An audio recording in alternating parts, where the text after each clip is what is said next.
So here it is, people, the brand new SRAM Red AXS group set launched today, and which I've been riding for quite some time now.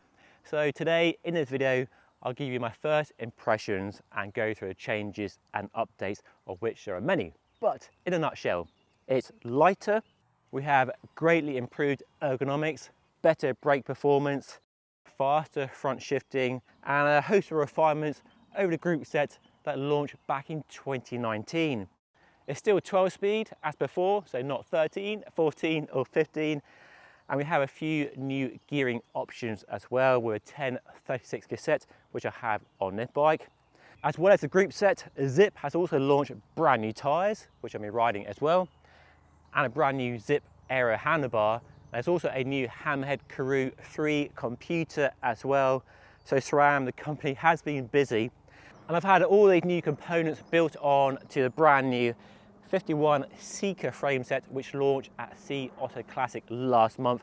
The new performance road bike with space for 40mm wide tyres and super low weight. So loads to talk about. There'll be loads more content on the bike and the products in future videos, so make sure you subscribe to the channel by hitting that button down below. But today let's focus on the group set, how it rides and the changes they've made to it. So let's dive in. Now the big story with the group set, or one of the big stories anyway, is weight or a lack of weight. They've really shaved grams on every component of the group set, and they claim it's the lightest electronic group set you can buy right now. And with a power meter, it's a bit lighter than a Shimano Di2 group set, and saves about 153 grams over previous Red AXS. And nice to see they've chased weight, because weight of group sets with electronics and disc brakes has definitely gone up from the heady days of 2 kilo group sets. We're now at 2.5 or 2.4 for a modern group sets. And you see the difference most notably in the rear mech. It looks so different to previous Red, and the brake calipers as well. So visually it looks very different, but kind of similar, and most of the technology, the underlying tech, is the same. So same batteries which you can remove and easily charge up, the same fluid damper in there to stop the chain bouncing around, the same one-piece cassette technology. There's a new 1036 which I have here, great on the hills where I live. The other nice feature of the group set is everything you see here, from the rear mech to the front mech to the brakes and the hoods, is backwards compatible with any current 12-speed AXS group set. So Red, Force or Rival, and that's a really nice move. They have locked the group set in, being separate from their older group sets. You can rush out and buy this new rear mech if you want and save some weight on your current road bike. And in this world of disposable electronic technology, that's a really nice, smart move. But by far the biggest change and improvement to the new group set are the hoods, both in terms of ergonomics and also brake lever feel. But first, ergonomics. And a bit slimmer, and this bit here is a lot smaller and a bit less square, and definitely a big step forward.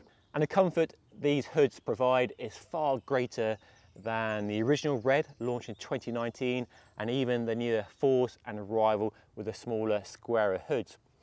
SRAM ergonomics have never been that great, not since Red 22 mechanical, but these are a step in the right direction.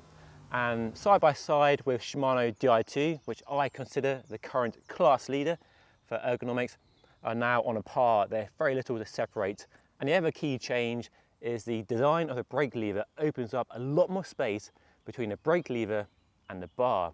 And that means when you have your fingers wrapped around, say 2 fingers there and 1 finger around the brake lever, there's no chance of pinching a finger when you are braking, which can happen with current SRAM and can happen with Shimano Di2. There's not enough space between there for your little fingers. So that's a big improvement, and visually does lead to the biggest departure with SRAM. But when you actually use it, when you ride along with your hands and fingers around the hoods, that improvement is substantial and definitely something I appreciate based on riding the bike for the last few days. It's definitely something you have to try in a bike shop. So go to your local bike shop this week, next week, and grab a bike with Red and see how it feels in your own hands. The other change with the brakes is the lever action. So the master cylinder inside the hood is now horizontal rather than vertical as it was before, so a lot less height there.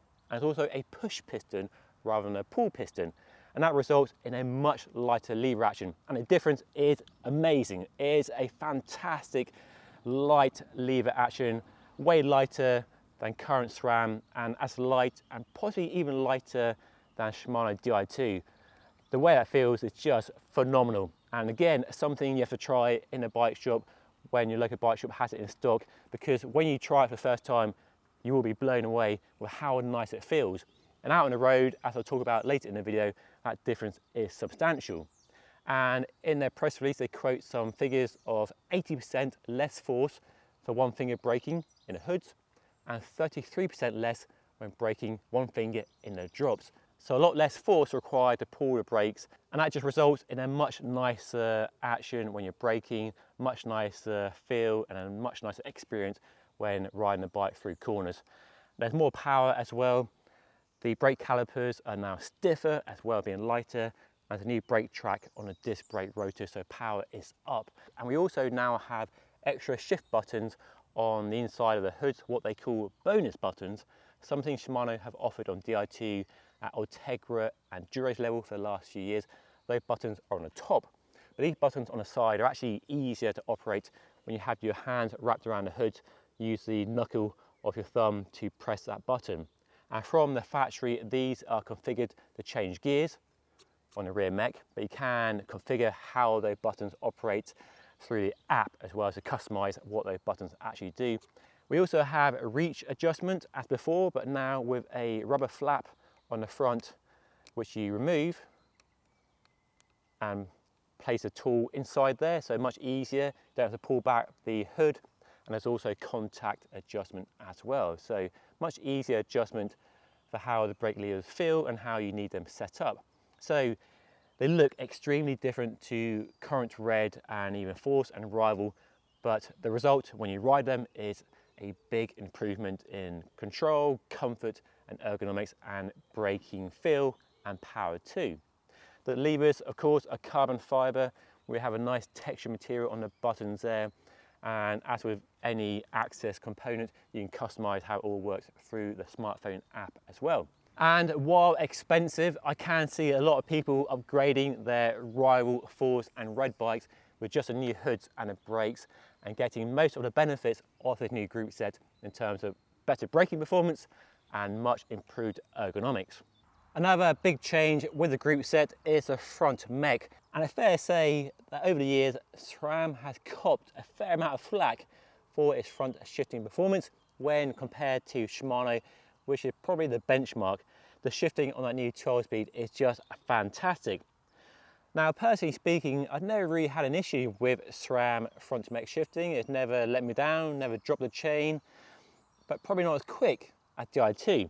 But the changes here do narrow that gap, and my impressions over the last few days have been really good with this front mech.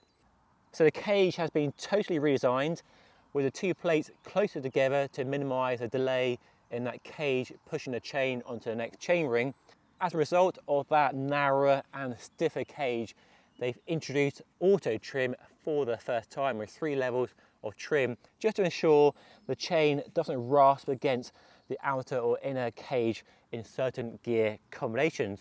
And based on my riding so far, that does seem to be the case. Shifting is definitely very fast, it's not slow at all. I haven't had any issues with missed gear changes or drop chains, and it's quiet as well. There's no rubbing in any gear combination I put it through, big or small. So it seems to work.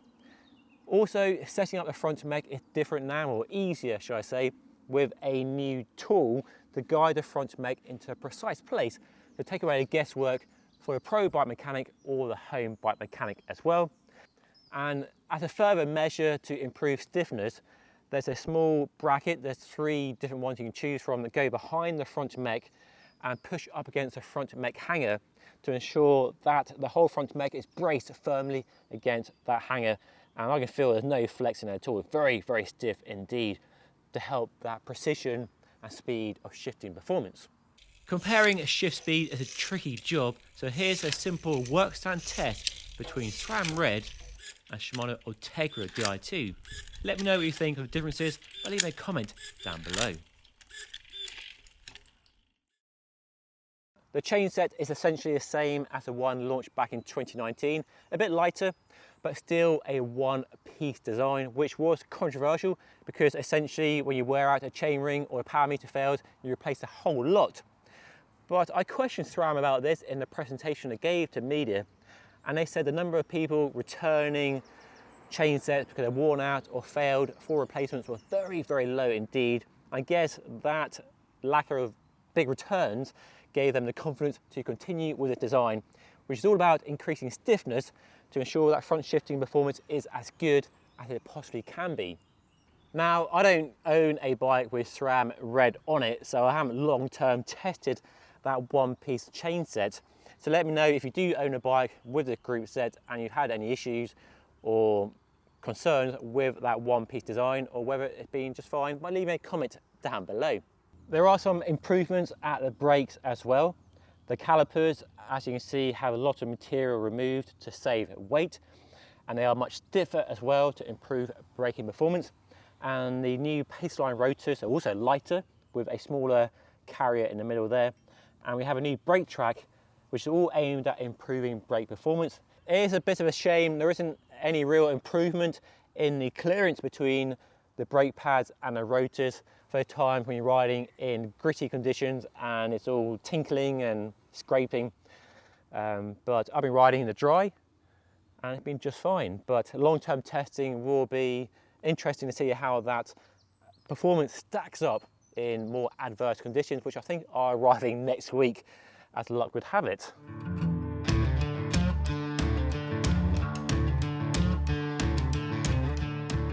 I've been riding the group set on a bike for the last few days and did 3 hours yesterday. And really the star of the show are the new hoods. They feel amazing in the hands. Just really comfy, a big improvement on old SRAM Red and even rival. And much closer and probably on the same level now as Shimano Di2.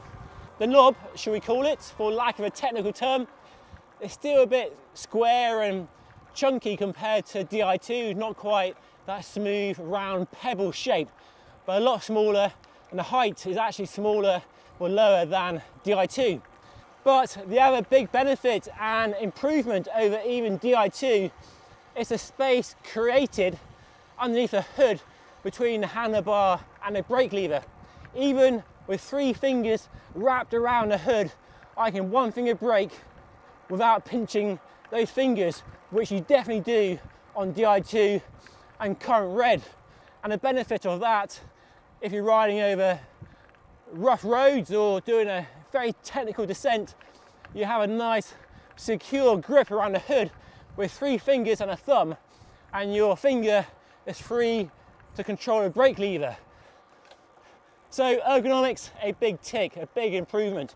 And then the other mind-blowing difference is how light the brake levers are. And really, you have to go to a bike shop and try it for yourself, because when you first pull the brake lever, you will be, wow, how good are these? That lack of kind of resistance or pressure from the brake levers makes it just nicer to use, nicer to operate, a much better experience. The improvements to braking and ergonomics aren't just about being in the hood, although that's clearly a big focus, because most people, unless you're racing, spend most of the time in the hoods. And that's why we've seen hood shape and hood design evolve so much over the last few years. But also, when you're in the drops, if you use the drops, one finger braking is also easier with less effort required. And when you finally stop marveling at how light the brake levers are and actually use the brakes, there's more power there. Once you've done a good bedding process, which is essential with disc brakes, the power at the lever is definitely higher than current Red. Not by a lot, but it's definitely more powerful. Something I'll dive into more in my full long-term review in the next few weeks and months. We also have the bonus button inside the hood as well. Something Shimano Di2 has offered on the top of the hood, but by putting that button on the inside of the hood, I actually find it easier to use and operate than Shimano Di2. You don't have to move your thumb or finger onto the top of the hood to press that button. Now, front mech shifting is definitely very quick. It's not slow at all. I've been trying to catch out the front mech by changing gears like an idiot, but it works just fine. I've not had a misshift or a drop chain or anything like that. It just changes gear as fast as you like. And it seems to be as quick as Di2. But again, long-term testing, we'll see how that evolves. I've always liked the gear ratios of SRAM's group sets, the big story from the launch back in 2019. And I'm glad they kept with them. We have a few more options, a bigger cassette, which I have on this bike, a 1036 combined with 5037. So lots of top end, lots of easy climbing gears. And I love the fact it's all backwards compatible with any 12-speed access group set as well. So really smart move. Definitely appreciate that, SRAM. So is it as good as Shimano Di2? Well, I think the gap has definitely been narrowed in terms of ergonomics. The brakes are wonderful. The front mech shifting so far, based on the riding I've done, it seems to be up to scratch. Definitely faster, definitely up there with Shimano. I'll do a more in-depth comparison between Dura Di2 and a new group set in the next few weeks, so definitely stay tuned for that.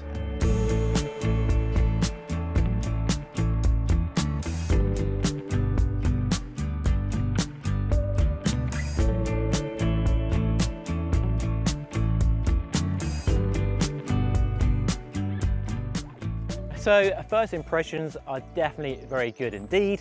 I like all the changes and refinements. And I love the new hoods and the feel of the brakes. And they kept all the same technology we sort of know well in terms of 12-speed battery technology and gear range choices as before. But should you rush out and buy it? Well, if you want the latest and the greatest and you have the $4,000 it costs to buy a group set on its own, then yes, you should definitely rush out and buy it. But if you're happy with your current Red, Force or Rival, then arguably probably not. And this technology will trickle down to Force and Rival at some point in the next 12 to 24 months. There is no doubt of that, so you could wait for a more affordable version to come out in the future. But as a demonstration of SRAM's current best technology, this new group set is impressive and does go some way to answering some of the criticisms that SRAM have faced over the years in terms of ergonomics, weight and shifting performance. So a good move. I'll do a comparison with Shimano Dura Di2 in a future video, put them head to head and see how they really stack up. And there will be a longer term review on a group set once I've logged 1,000 miles or thereabouts coming very soon. And I will of course talk about the new tyres, which I haven't even mentioned at all, the new handlebar, and of course the 51 Seeker, which all these parts are bolted to in future videos right here at Just Ride Bikes. So make sure you hit that subscribe button by hitting that button right there. And if you want to see some coverage from Toyota talking about this new frame, then watch this video right up here. But that's all today. Thank you so much for watching. I'll see you all again very soon.